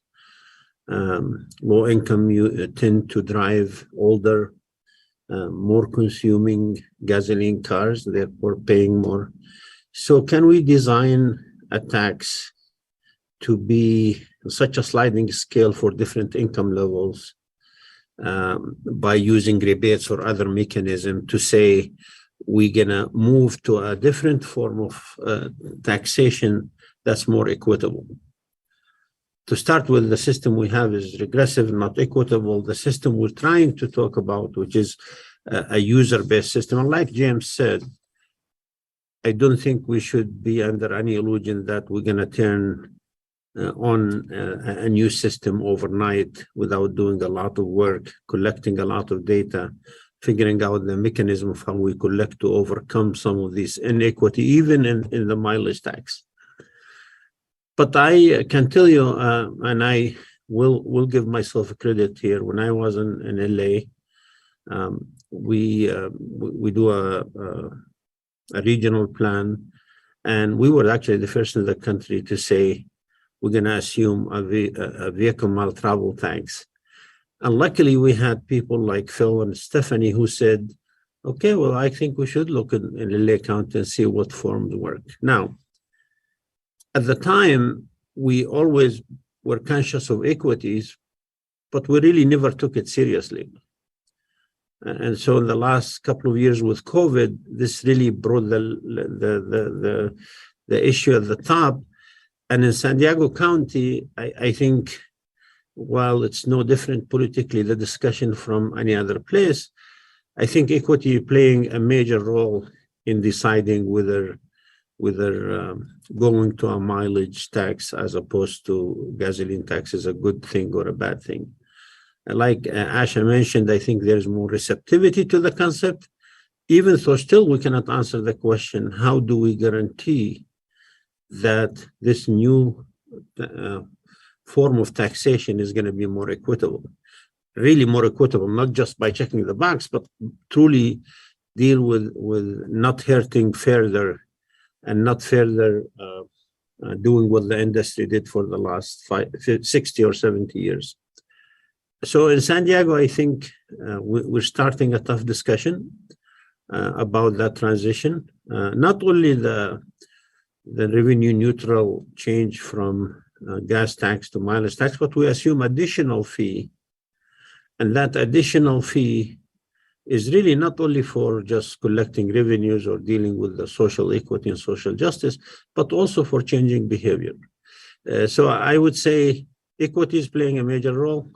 There isn't answer to a lot of questions about how we deal with it, but we believe the technology is there to scale the new form of taxation so that we're not hurting the low income and minorities like we did in the past 5 decades. Thank you, Hassan. It's a very interesting point you make about the technology being there, and now it's just really, I think this topic is personal to everyone, and I think that makes it so challenging, but I appreciate that the work that you're leading in San Diego. Let me turn to Rima, because she's in Washington State, and they've been tolling for quite some time. So Rima, can you share with us some key lessons you've learned on equity and tolling? Any particular challenges and opportunities that you've all had to vet and experience? Yeah. Well, thank you for having me here today. First of all, this has been really interesting to hear everybody's comments and perspectives. In Washington State, we have been tolling pretty actively since the 2010-ish timeframe, especially on the express toll lanes. And we've also been studying road usage charge extensively for over a decade now. So we have a lot of research under our belt. And one of the things we see between the two worlds is that there's a lot of similarities, but they're also very different. And when we talk about equity in tolling, based on our research, which is still underway, we kind of have limited ability really to provide equity and payer relief. And it usually typically is going to come in the form of either toll exemptions or toll rate reductions.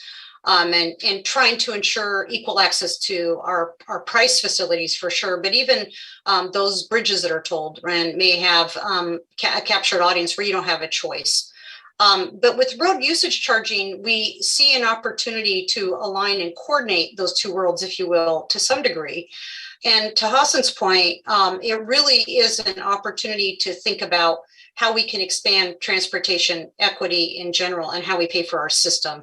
I mean, tolling is different from RUC in that tolls are applied to a facility, right, to either pay for its construction or to manage demand by time of day pricing, where we're really looking at road usage charging as a fundamental transportation funding source that everybody will pay. So I may not live near a toll facility, and so I don't pay tolls. But if my state has a road usage charge, a per mile charge, I will be paying it like everybody else. So from our perspective, anytime this is the case, we really have to think about those financial impacts to the public, their ability to pay, and their ability to access that program.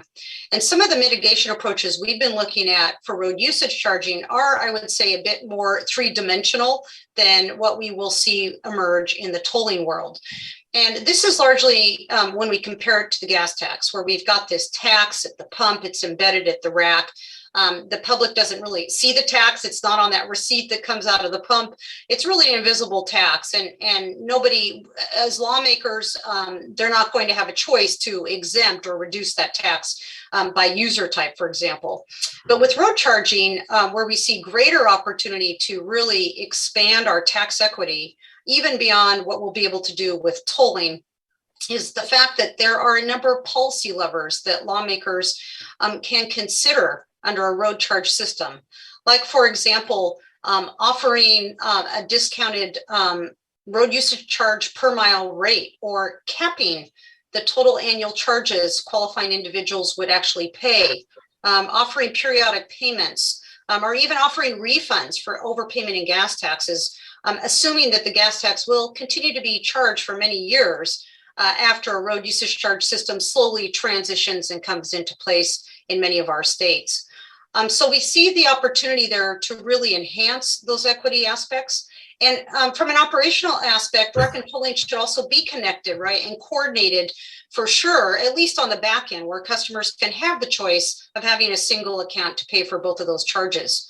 But lastly, we kind of see toll and rec policies have to be consciously developed together to ensure that they complement each other. And those need to be developed really with active participation from our underrepresented communities as we think about how we want to apply policies that will give the biggest benefit to the drivers of our roadways. Excellent, Rima. You all have a wealth of experience and good guidance. You know, as I listen to the different alternatives, whether it's road user charging or tolling, it strikes me that depending on what the focus, the mission, and the goal is, that will kind of drive the policy design.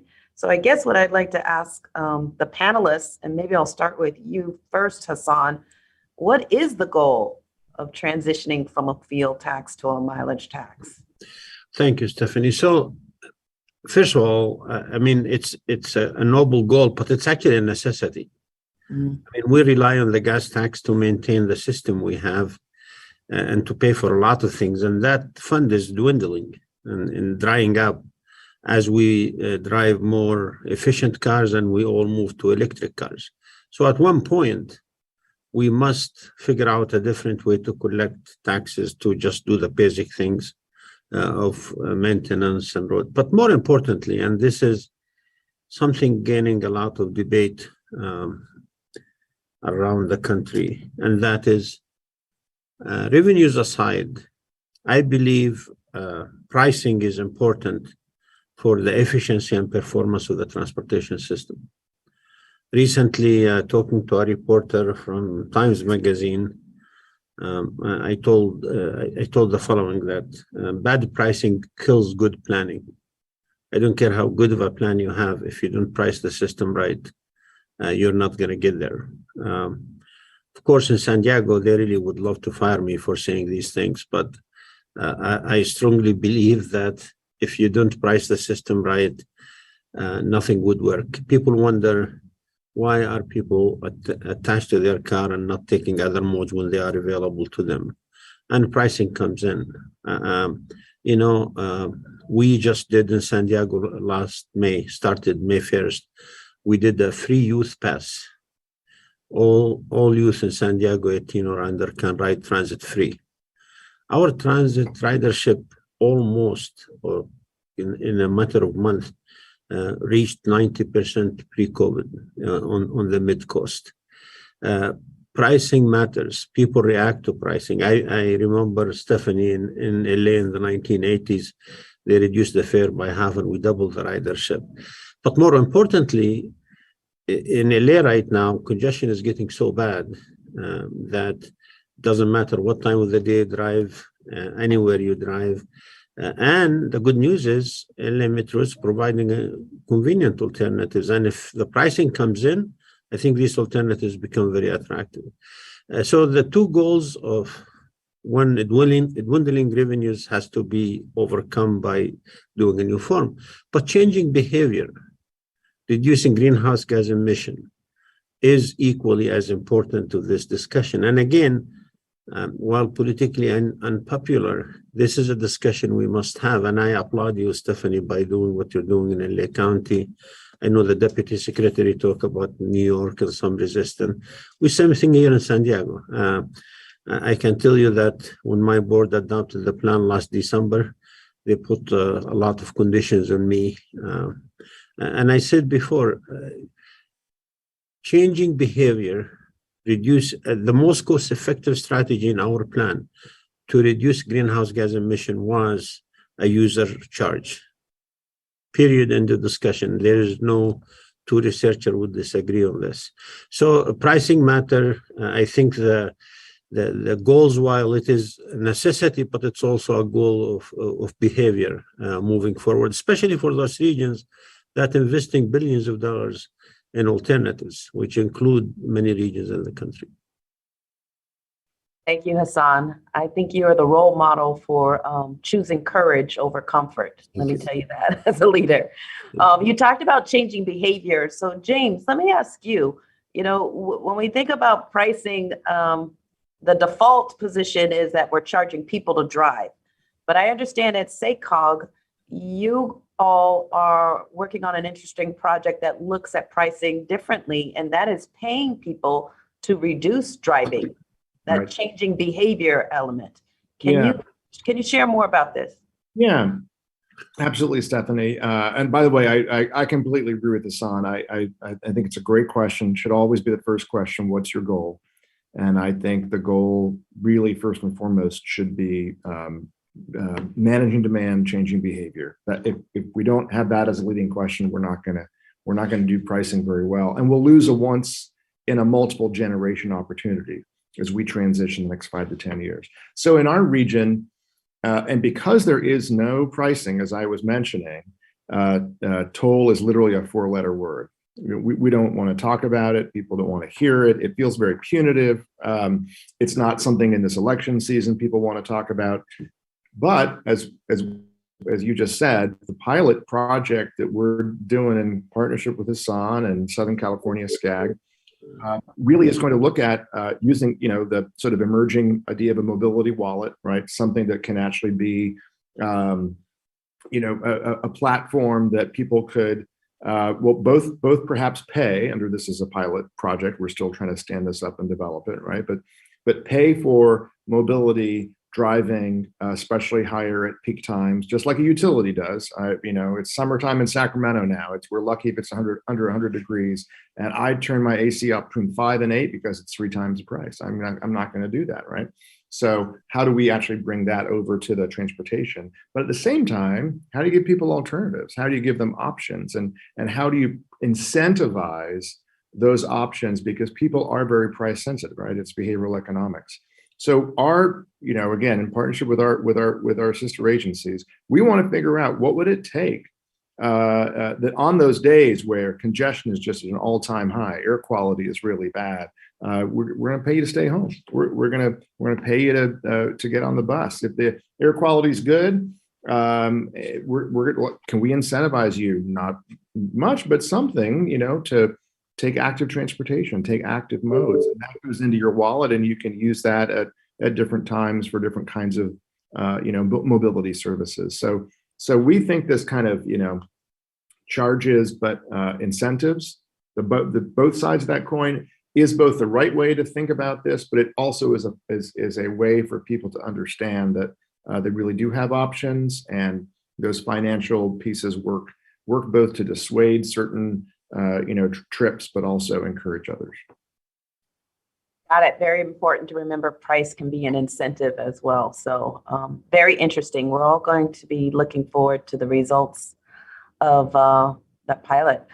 Let me go back to Rima and the state of Washington. Your opening remarks, you talked about really the tolling part, I think, and the experience there, but you also have road user charging. Can you talk more about the road user charging aspects and in terms of equity and what you all have seen in Washington? Sure. Well, I think these comments are interesting. It's making me think of all sorts of things I want to say. I want to say that, for us, kind of that goal question around why are we doing this or what are we trying to accomplish? It's in my view, to evolve transportation funding policy so that we can increase equity and fairness, that we also fund our system. And that's achieved through a number of things. And when we talk about managing or affecting behavior change to reduce, for example, congestion, we need to be very careful that we think about what behaviors are controllable and we have choice over versus those that we don't. And what we've learned through our RUC research is that we have a lot of drivers that don't have a choice but to drive their car to work. They may live an hour from where they work. The transit service may not be such that is reliable enough to get them there or is capable of getting them there. And so they're put in a bit of a quandary, and they're driving an older vehicle that's a gas guzzler. So they're paying a lot of gas tax and they're buying a lot of gas. Our system today is not able to really respond to that. And simple pricing structures can certainly incentivize behavior change, but it also can end up feeling very much like a penalty to a lot of drivers that really have no control or choice of how they're going to get to work every day. So I just want to kind of throw that out there. But in terms of our equity research around road usage charging, we really are faced with this opportunity to achieve that goal of really rethinking our transportation funding policy and what we're trying to achieve, recognizing it's not a one-size-fits-all system. The gas tax really is that. It assumes everybody can pay it and it's charged. There is no options to how you pay it or how much you pay. And so for us, we see a real opportunity with road charging that we've never had to really reinvent how we think about how we pay for the system and who's paying for it. And how do we accommodate the very needs of our traveling public? It's just too easy to assume everybody can pay it, or that everybody has access to transit, or that everybody has that flexibility. Our policymakers, it's not a one size fits all. And our research is really showing that our lowest incomes under $30,000 a year, for example, really 90% of their transportation costs are driven by vehicle ownership. The cost of owning a car is extremely expensive. It's not the gas tax. It certainly won't be the road charge, which is, in our estimation, based on our analysis, around 4% of their total transportation costs. Over 90% is owning that vehicle, insuring the vehicle, fueling the vehicle, and even transit is a part of those transportation costs as well.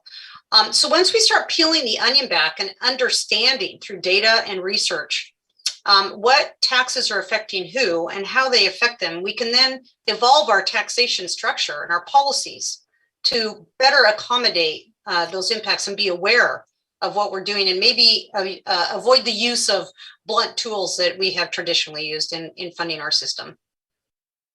Excellent point, particularly in wanting to avoid blunt tools. Let me ask Asha, in your opening remarks and sharing some of the results of some of the national polling research that you've done, you shared some of the feedback, regardless of income, on different policies related to the charging on tolling or a VMT. So my question is, particularly as I listen to the rest of the panelists, there are all types of options on how the pricing can be deployed. One of the issues that we face here a lot in LA County when we talk about pricing on a larger scale is this issue between trucks versus passenger vehicles. So I'm wondering, are there strategies that you've seen and advice for policymakers to really use as a guide to figure out how to differentiate this issue between charging trucks and passenger vehicles? Well, this is an issue that honestly I didn't pay too much attention to for much of my career, but in the last few years I've started to see as really crucial. And if you look around the country at the pricing research and the pilots, they've tended for the most part to ignore trucks.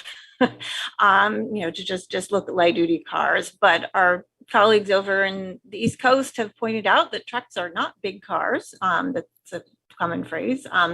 That we need to really think carefully.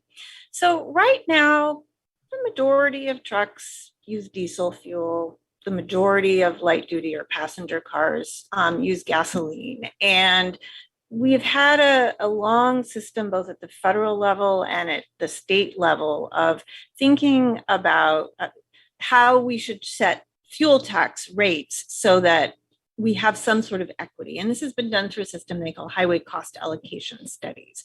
And I actually think that it is a concept that makes an enormous amount of sense today, and that we can broaden it beyond the traditional view, which was let's look at all the costs of providing the roadway system and then trying to estimate, how much does a big 18-wheeler cost the system to accommodate it versus how much does maybe somebody's sort of elderly Honda Civic cost to provide a trip for them.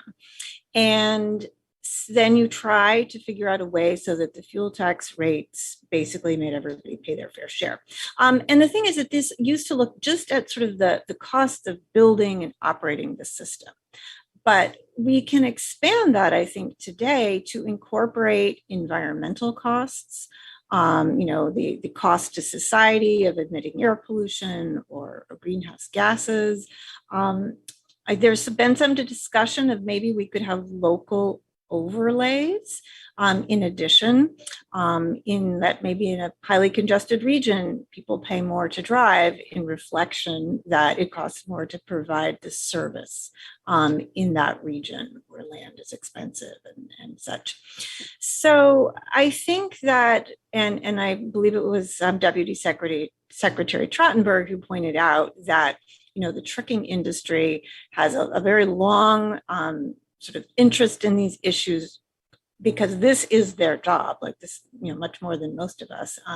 The cost of moving your vehicles is central to them, and they play this critical role in the economy. So I'm hoping that we will see over time sort of bringing a large group of stakeholders together, including the trucking industry, and thinking through this, using this highway cost allocation framework to try to figure out, as we switch to a mileage fee, assuming that happens, how do we have this sort of equity of allocating the costs? And there's a lot of sort of technical detail and political choices to be made, but this framework of the highway cost allocation studies, I think actually could serve us really well to think through those issues.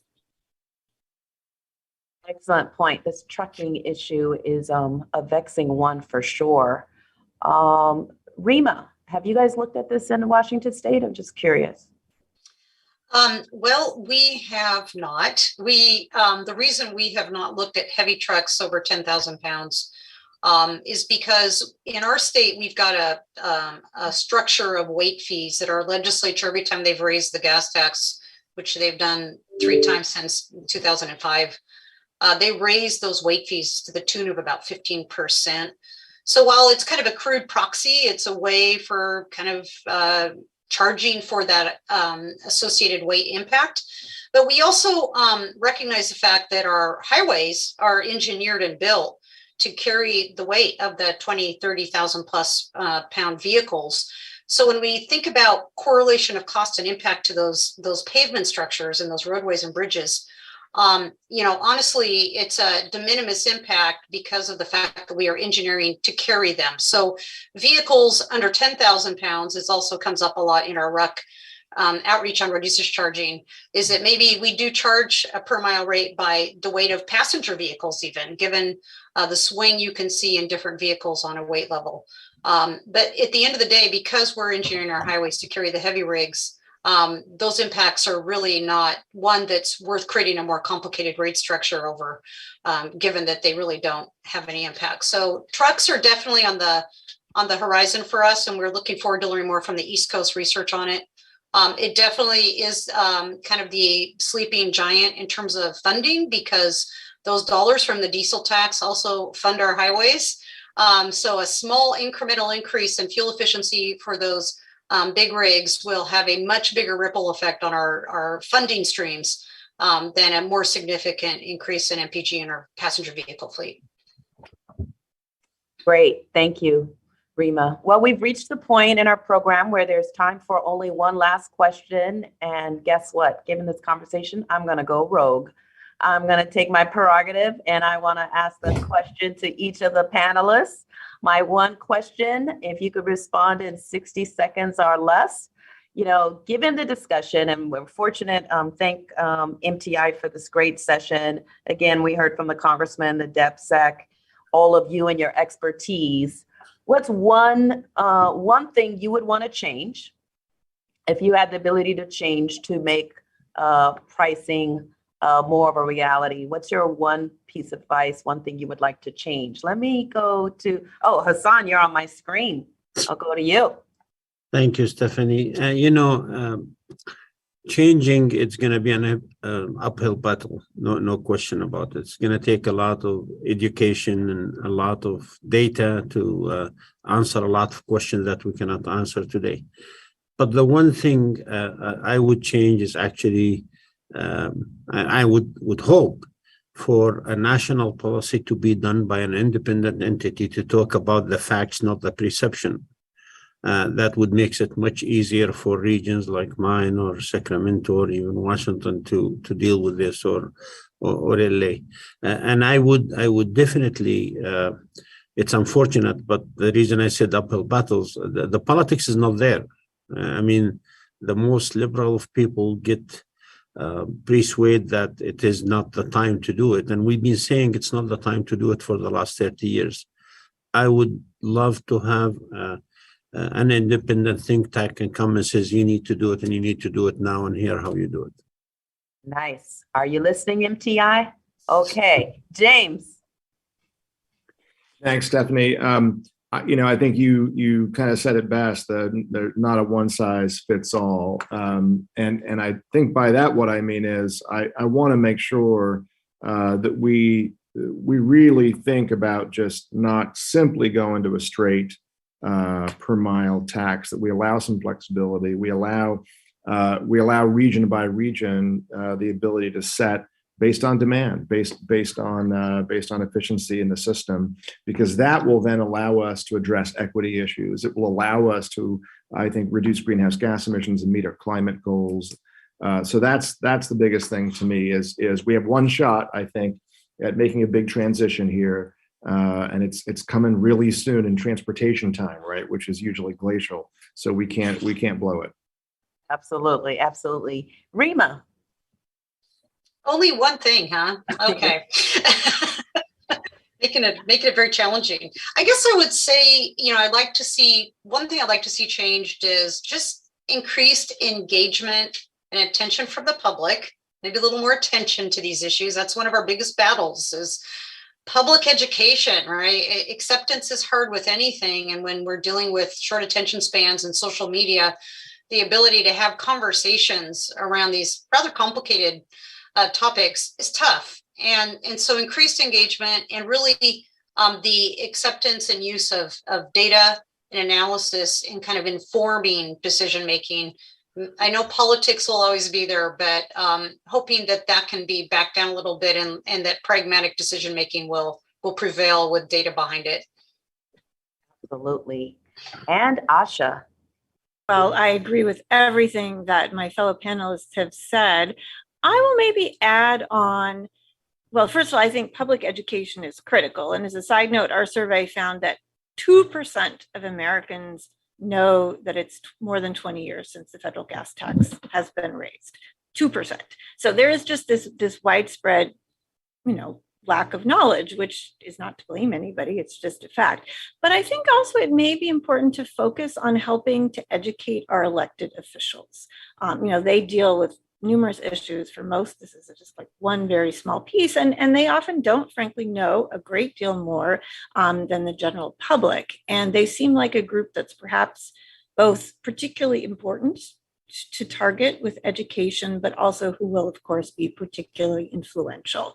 And I've seen some small efforts in like particular regions to try and educate elected officials about these issues. But maybe if that's something that we can start to do more broadly across states, perhaps with some federal leadership, that might be very valuable over time.